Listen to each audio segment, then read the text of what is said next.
more retired generals put on their medals as they paid final respects to one of their own. I hear some old familiar voices singing some sweet, sweet songs as they help to guide the chariot home. Well, the ranks run deep, from recruit to field marshal, as we all stood and gave a final salute. The members of NLCB Fontler, ladies and gentlemen. And we can't come to Skinner Park tonight without paying tribute to the man himself, Ken Professor Philmore. So you know what? I ain't had to tell you what it is, right? I don't have, eh?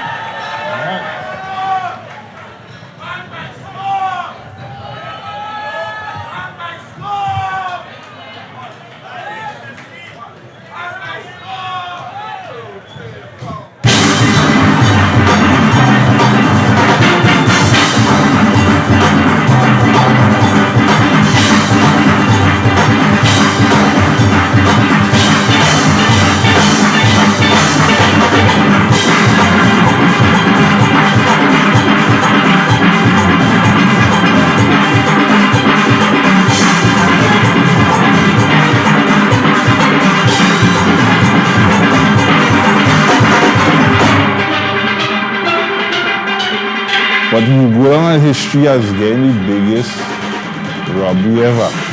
But there's no way you could forget Pan Maestro. There's no way you could forget Ken Professor Philmore. We were there chipping down Frederick Street, and when I looked up, I saw this cute little man who I recognized. Piece of music, you know, definitely one of my favorites. I'd love to share it with you. It's my baby face when I see you again.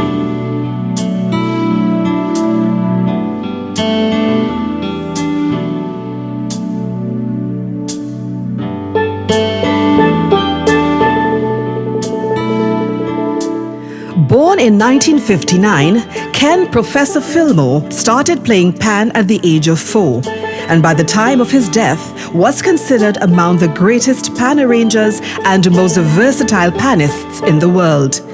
His stellar career included performances with Duke Ellington Orchestra, Tina Turner and Ella Fitzgerald, among others. Passionate about the pan, his mission was to spread knowledge about the instrument across the globe. But most of all, he yearned for the one thing that he almost came close to having, a panorama title. Oh, we gotta make that boy. Number 8. 1, 2, 3, 4.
In 1990, Ken Professor Philmore took San Fernando-based Pan Fontler to the finals of the National Panorama Competition with his own composition, Pan by Storm. The band was a heavy favorite to win the title, but fans were shocked when the judges placed them second behind the eventual winners by 3 points. To this day, Pan by Storm is considered the professor's most outstanding and memorable composition. The band was on a trajectory for success that would have started in the Pleasantville Senior Comprehensive School and transferred into Fontclair. A lot of the players who was involved in Fontclair then attended Pleasantville Senior Secondary. So a lot of the music that was done in Fontclair was actually done in Pleasantville Secondary School and brought to the band in the night. So the school was an incubator for Fontclair. It was real exciting. You come out, you reach home 9, 10 o'clock in the morning, Friday morning, and you're eager to get in the pan. You had 5, 6 o'clock to see what professor is going to do or what suggestions we're going to make to improve the performance. It was a very exciting time. On the night before Panorama 1990, the members of Fontclair, mainly young people in their late teens and early 20s, rehearsed in the Queen's Park Savannah in Port of Spain. The excitement was palpable. Everyone was on a high. Supporters from San Fernando flocked to Port of Spain to support their band. It was almost a given that San Fernando would be going home with only its second Panorama title since Hatters in 1974. I mean, the whole atmosphere was tremendous. And moving from Portuguese to the bull track, that in itself was a challenge because the people were just flocking around the band. I mean, from the time the band strike up on the bull track, you could tell there was something. There was an anticipation. Every now and then, guys like myself, who was section leaders and stuff, we'd walk around the band to make sure everything in order, go up on the stage to check out, to see how it looks like in terms of setting up and that kind of thing. And that energy on that track was tremendous. And that went on to the stage. In fact, while the band, prior to us was performing, he was hearing people chanting, Fontclair, go on Claire, Fontclair, go on Claire. The banner hit the stage and there was pandemonium. It was really electrified. There's nothing I've ever experienced in performing that could come close to that night for Pan by Storm. We thought we won, especially the guys who were intimately involved in the development of the arrangement. We thought we won. Professor went off, he did some interviews, and we waited on him. He came back to the band, and yeah, that was it. I can't remember anybody from my generation going to listen to anybody else. We were sure that that night, that was it. That Pan by Storm, you see that Pan by Storm? That changed my whole outlook, my whole perception about Pan and judges and things like that. Because to me, that was a winning tune. The whole country was saying that. And I think that put a spoke in his wheel. And he always tried to get back to that. But I think one of his best tunes, I think it was Pan Here to Stay. And I told him that, I said, get back to yourself, play the way you're accustomed, soloing, I said, you'll take a tenor and go to a whole stadium and captivate everybody. I said, you ought to go back to that, I recall being home for the semifinals that year. And I am not sure if it was 12 or 14 points that Fontclair was out front in the semifinals. And I came in and there was this Pan jumped another one, saw me at the airport and says, listen, you guys are gone clear, No one ever came back from 14 points and not win a Panorama. So I came back after the semifinals and went down for the finals with my champagne and everything ready, And then the bubble burst by half a point, To me, Pan by Storm was the best, one of the best Panorama songs. Right? I tell you from my heart to Professor, one of the best Panamas we had. And I don't afraid to say, they were Professor that year. They were the young man, That wasn't right. And all them things are going on. And you see, I had to stop. Because we have lost a great one. That's a great pan player, a great musician, a great person, a great father, a great everything for the pan. He loved everybody and everybody loved him. Oh, everybody loved Professor. Even more than me and all. You know?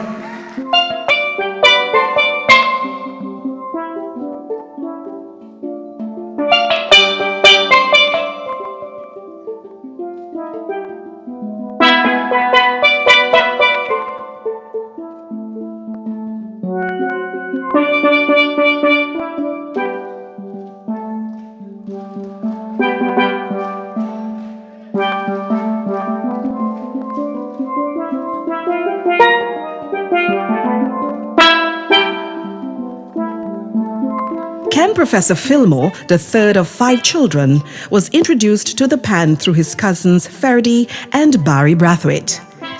He first played with the band Hatters, and in his early years played with Calomo Kings and Gay Hoytonians before settling with Fontclair.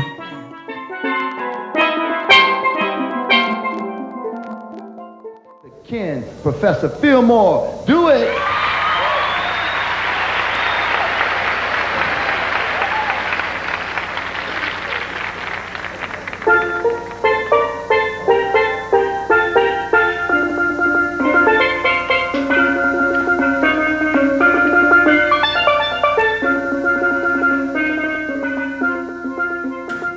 Around 1980, Professor took his talent to the United States, embarking on a long journey that would see him winning titles and working with some of the world's top stars. Jan Stedman, a former national football player who played for the New York Generals, was a member of the Sonatas, a steel band based in the city, led by Count Robin. On his return to Trinidad, he met Professor and recommended him to arrange for the band. And the band was practicing. I was right outside the street there. And then I'm hearing this guy soloing and singing like Rudin. And I know it wasn't Rudin. So when the guy came outside, the guy said, I said, who was that soloing there? He pointed this guy. The small looking guy, frail guy, a little picky head, red. Say his name is Professor. I said, Professor? So I go into him, I introduced myself. I told him, I said, hey, he's the closest thing to Rudin. Where did you learn to do that? He said, Bartholomew. I don't know if you know Bartholomew. He was one of Fontclair tenor player. And all these guys learned from Rudin. So he told me that was his tutor.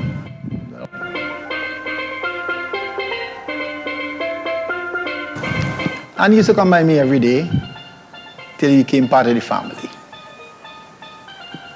And the talent I saw that this guy had, I took him in hand. You know, before people used to want to make jokes with him, take off his cap, do him all kind of stupidness, but I stopped all of that. I put an end to that. So I had him in hand, take him here wherever, going football, horse racing, I take him along, we go along. And then he started arranging downstairs on my house. I had a tenor there. And then one day we went to horse racing, and this Jeff Raphael, he was the captain brother. He went to Benedict's too with me. He came down and he said, John, you know something? We need an arranger, boy. The arranger who would play with us last year, he got in trouble. I said, give him trouble? I said, well, hey, we have a youth man here. You understand? Now, after the horse racing, we went to a bar to take a little drink, and we started to talk about it. And Pro now, I don't know, he didn't believe that the two of us could have got him to America. You know, we small, you know, big people there. I just told him, no, it's nothing like that. You know? So we organized, and next thing you know, they say, okay, Mark was in charge of the band at the time because Mark Scott was why Henley had left to go somewhere down Chicago to work and things like that. So he organized for him. Tell him, okay, we'll fix up. When he got fixed up now with BB, they sent tickets and things for him. They told him to get in touch with me. But his parents apparently didn't know me so well. They didn't know what it was. They went to BB in Port of Spain. Green Portisman say, hey, we don't know nothing about this. So they call them back out there, and they call me and say, John, what kind of man is sending up there? And we tell him to get in touch with you. I say, well, but you know it is. Parents involved. So they say, I say, well, take good care of him when he's a youth coming up. And it was history after that. Under Professor's guidance, Sonata won 6 Panorama titles. He also traveled to the U.S. every year with Kitchener, which opened him up to the New York City music scene. His talents made him the go-to person for anyone needing a musician with a Caribbean flair. Legend. I'm not taking away anything else from anybody else, but this is a gentleman. He used to be composing all 3, 4 in the morning. Mm-hmm. This is where the place is quiet. Yes. Where now if you want to pray or you want to compose everything, you know, and he used to wake me up. He used to call me Pan Man. I feel only would like this melody. Right. Pulu, pulu, pulu, boom, boom, and he's on the guitar. Right. And the reason why I have this great respect for Kitchener, every song this man composed, John, he sang it. He didn't sing anybody else's song, right, his own. Yes. That makes him a great, great legend.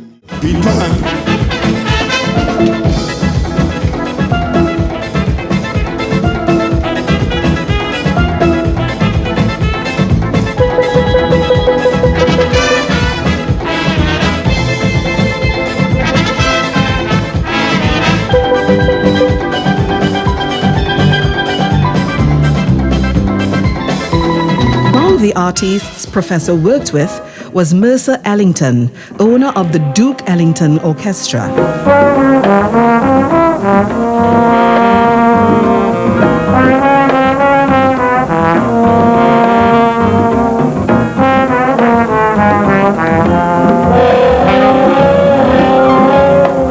They sent for him to play, so anywhere that they really needed someone with a Caribbean flair for music, they would reach out to Ken.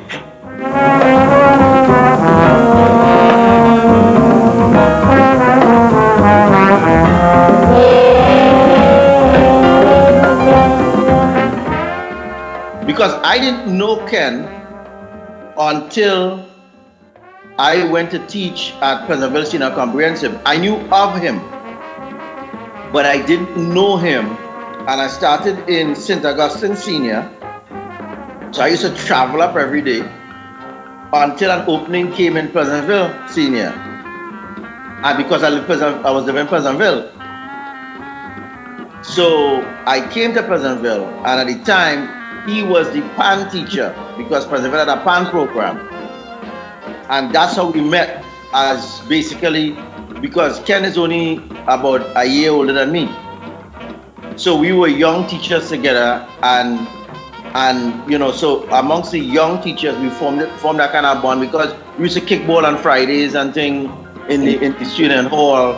You know, Friday used to be the small goal line kind of thing or whatever. That's how we became friends at that point. In '88, I left to come to DC, to come to Howard to do my master's, to do an MBA. And so when I came up here,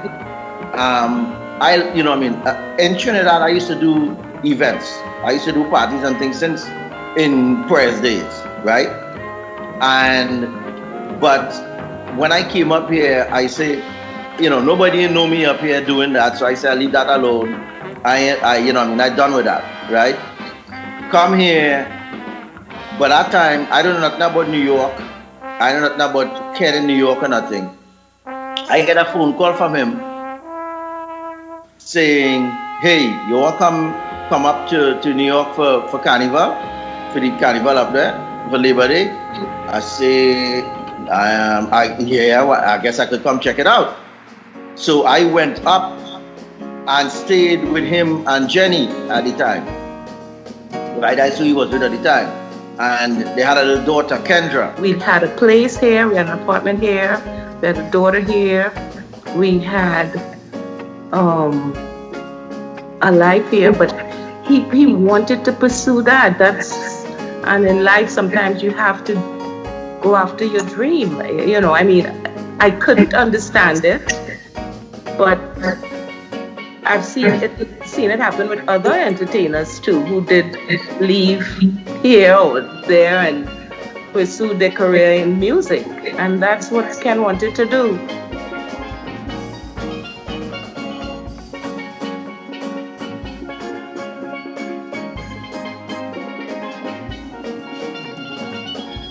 I can tell you, based on not going with the Duke Ellington Orchestra, it had a lot to do too with his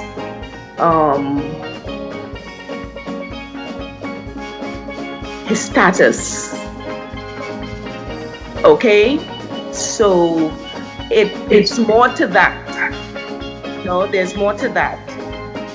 The next year, he called me and tell me, hey, I want to come and do a little show in DC, you know. Hook me up with something now. And I said, oh my God. So I went to this at the time, it was a Caribbean spot called Kaicha. It was run by this Guyanese guy. And I guess named after Kaicha Falls in that. It was a small kind of bar, but it was the kind of place the professionals used to go line kind of thing. And I booked him to come and do a little one-man kind of show with that. And he came, and you know, I had actually never heard Ken play as a solo artist. All of my experiences with him was with the pan side in Pleasantville and with Funclair. I'd never seen him actually perform solo.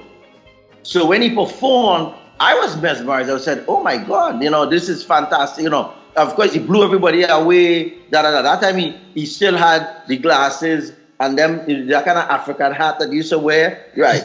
He was sporting them things at the time. It so happened that a couple of young boys was there at the show.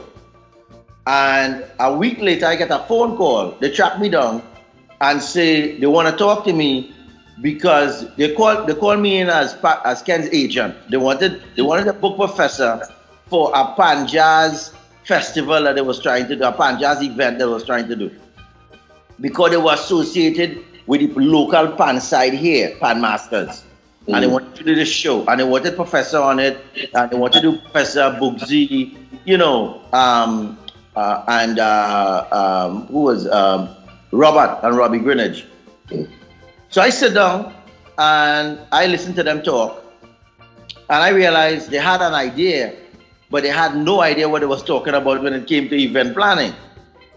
So me now saying, you know what, I don't want, even if I try to tell Ken he should come, I don't want Ken to come to something that is not properly organized. So I started telling him, I said, listen, if you try to do this show, right, you need to do this and this and this and this and that. Then this, then that, then, you know, and I sort of give them a framework of what it would take to do a successful event. Coming from me doing events in Trinidad before I come up here. So I go on home. Next day, my phone ring. Listen now, we was thinking, you know, you should be part of this event, you know. You know, and so it came to be that World Beat Productions, which was initially 2 of them, became World Beat Productions, 3 of us, right? And so I basically, so we put together Pan Jazz Festival 1, and it was at Crampton Auditorium at Howard University, and it was Professor Bugsy and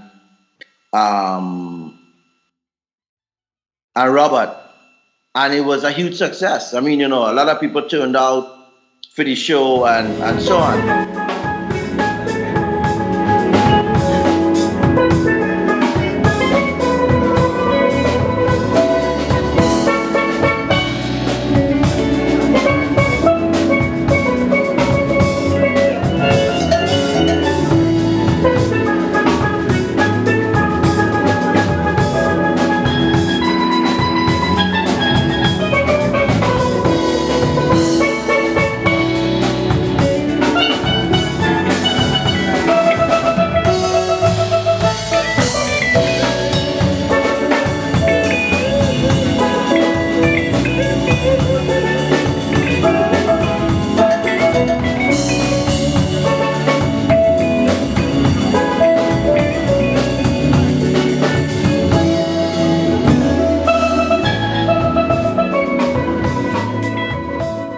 sometime after the first Pan Jazz. And so I became his personal manager, especially on the US side. And he used to come during the summertime and stay by me. And then we would, when he stayed by me, we started going out to the jazz clubs in DC, because he's always a guy interested in the ideas of music, you know, like hearing different stuff. And that's how we ran into the #1 at the time contemporary jazz unit in DC, and turned out to be one of the top on the East Coast, which was Spur the Moment. And Spur the Moment, I didn't know who they were or anything like that, because I used to go and hang out or nothing. I wasn't a club guy or nothing like that, right? But we went, and Ken was like, damn, these guys good. You know, they was tight, they was talented. They used to, like, if certain R&B or certain performers come through town, Spur the Moment would back them.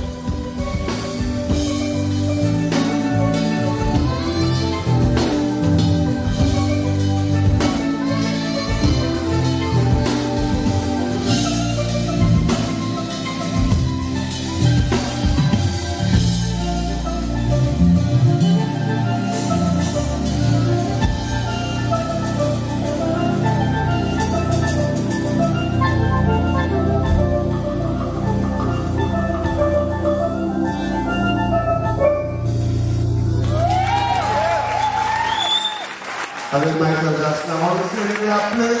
I must play a song for Michael. Thank you guys. They were the only band used to have their own concert, and people will pay. Even though they see them in the club, really, they will pay to go see Spur the Moment shows. So they had a nice following and everything. And one day we went, and Professor took the pan. Ken took the pan with him. And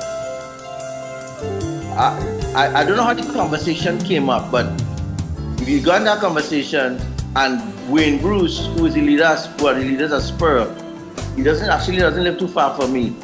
Wayne said, because people would come and sit in with Spur, vocalists, other musicians and stuff, right? That was kind of thing. So Ken came, and they said, all right, and they said, well, we need a microphone, and Ken set the pan up. So they didn't know what to expect. Nobody in the audience knew what to expect. But when they just said, well, we want to play. He said, well, what do I want to play? I see all this play like Marvin, and he said, yeah, I know all them things. So, I mean, you know, just whatever you all want to do. So and Ken left loose on that band. Every week after that, there was like, Professor coming next week, right? I said, well, it depends. He said, no, we will send somebody to pick him up. Don't worry about that, right? And we became fast friends. And so when we did do shows now, Spur became the band that would go on the road with Professor. So if we do Atlanta Jazz Fest, we did other things, you know, whatever events you were doing, we either would use the entire band or a smaller version of it.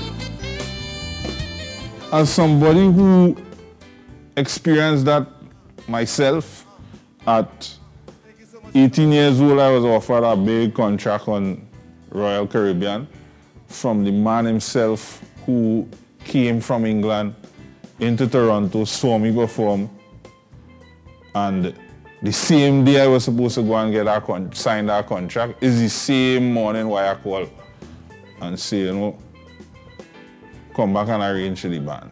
That draw, that pull, what Panorama means to an aspiring steel band arranger, it is very hard to ignore, because fortunately or unfortunately, that is still the epicenter of everything that happens for Pan in this country. That is something that definitely has to change. And his contribution is not just music. If you look at how Pan is dressed, coming out of that whole Professor experience, he would have influenced the attire. He He'd have influenced their mannerism, their gesticulations when they're performing. He would have influenced all of that. He had a style, he had a swag, he had a way of dealing with people that anybody who, I mean, some of my colleagues on the northern side of the island might be a little hesitant to recognize that, but yeah, he changed the presentation of a panist on stage.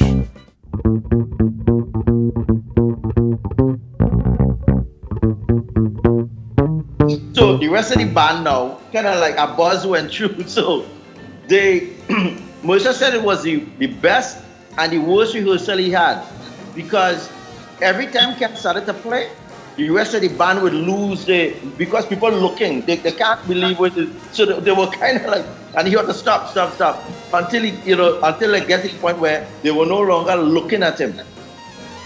And that day, he was signed to go on tour with them and went all over Europe and the US on tour with the Ellington Orchestra. Yeah, but after doing that 2 times, Ken figured he had enough of that. And so here it is, I'm getting a call from Mercer Ellington telling me he's looking for Ken and he can't find him. I said, because you have another tour coming, I'd like to take him. I called Ken, I said, Ken, Mercer looking for you. He said, yeah, I know. I said, where's the problem? He said, brother man want me to go on tour 2 months before Panorama. I said, wait a second. You telling me the reason you're not going to, people will give their left testicle to go on one tour with the Ellington Orchestra. This man is telling you that he wants you to tour with them. And you telling me you studying Panorama? He said, yeah, I don't have fun class song already.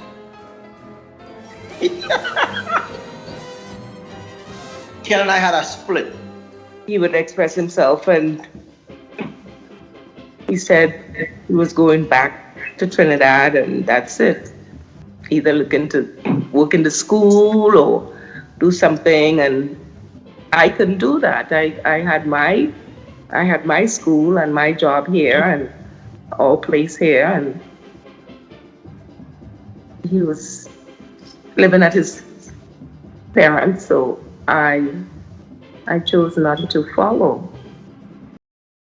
The name of this song is Calling Me, and the reason why Calling Me Panorama going back to the Savannah, and it's about calling me, the Panorama calling me, as you hear the little music in the background there, that sweet piece of music. In the run-up to Panorama 1990, Funclair with Ken Professor Philmore as arranger was nipping at the Panorama title.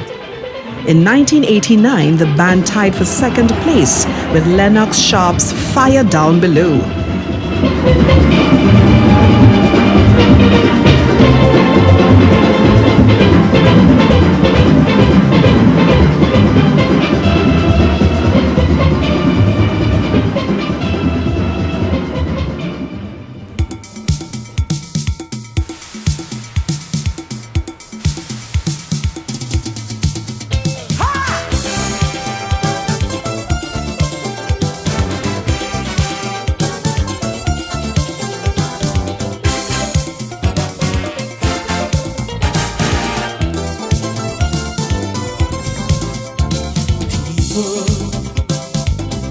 We have a great opportunity right there. Taking part all over the world. Show every man, woman, boy and girl our talent and our dedication. We'll have them jumping from now till dawn.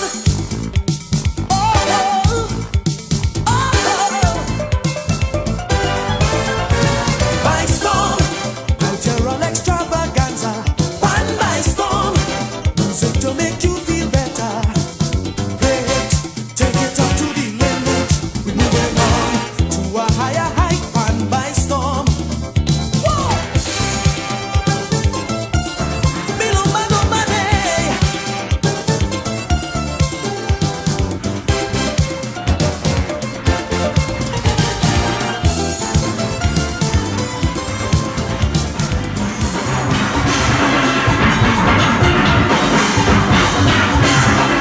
August 2018, Ken Professor Philmore's van crashed while he was returning home from a show in Port of Spain. He died 6 days later at the San Fernando General Hospital. His death shocked the pan world and pan enthusiasts across the world.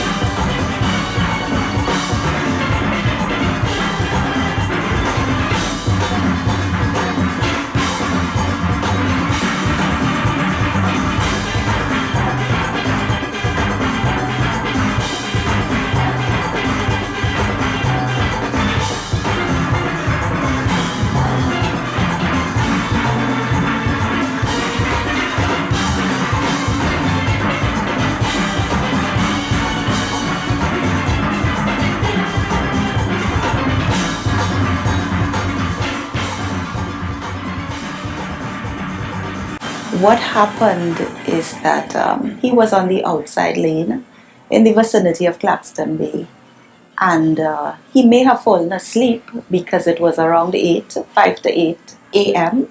So he hung out all night, and the pickup struck the cable wires on the right side. He's on the fast lane, so he struck the wires on the right side.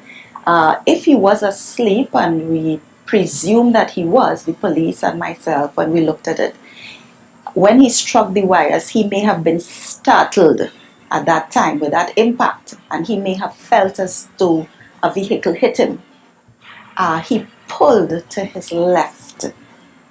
He wasn't going too slow, as usual.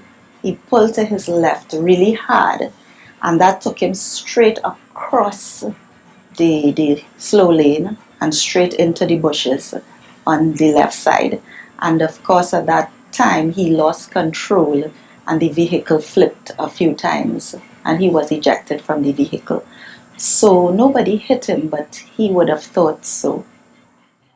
He was lauded by everyone from the man in the street to Prime Minister Dr. Keith Rowley.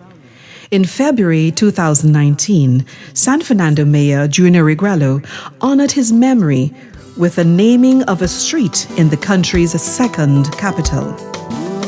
He died never achieving the one thing he longed for.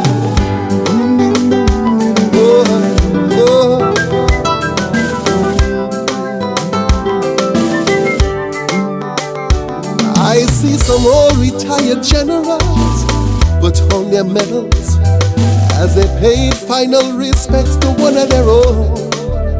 I hear some old familiar voices singing some sweet, sweet songs as they help to guide the chariot home. Will the ranks run deep from recruit to field marshal as we all stood and gave a final salute? Hey, boy, enjoy your big